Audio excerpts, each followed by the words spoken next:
Nous avons été invités par les organisateurs de ce forum et on a trouvé ça très intéressant parce qu'on s'est dit qu'on allait connaître, on allait rencontrer aussi d'autres jeunes qui ont pratiquement le même profil que nous, avec qui aussi on pourrait partager les expériences aussi.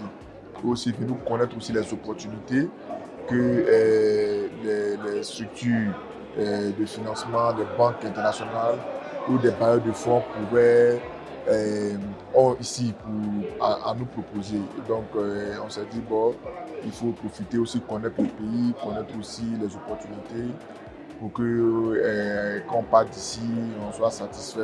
Ça nous permet d'apprendre encore davantage de l'histoire aussi de certaines personnes, de leur réussite aussi, et de nous inspirer davantage. Parce que comme on le dit, on ne finit jamais d'apprendre. Donc, vous dire que l'objectif pour nous ici, quand on venait, c'était d'apprendre auprès de tous ces entrepreneurs-là, que ce soit du privé ou du secteur public, et aussi d'autres gouvernements des pays africains pour voir.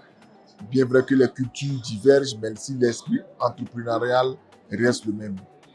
Comme je l'ai dit, pour les entrepreneurs qui commencent, c'est de croire en eux, de croire en leurs rêves et qui se disent que l'échec, il n'y a pas d'échec.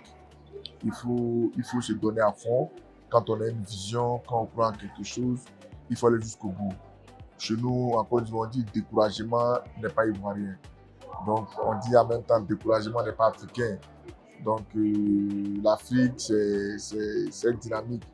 Et donc, on ne va pas seulement être là en train de dire qu'on a des matières premières, on a ceci, on a cela. Non, il faut qu'on s'apprête à affronter le monde de demain.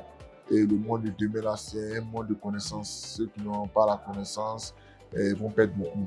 Et donc, j'invite aussi les jeunes à apprendre à se former, à accepter de se former et à accepter d'apprendre.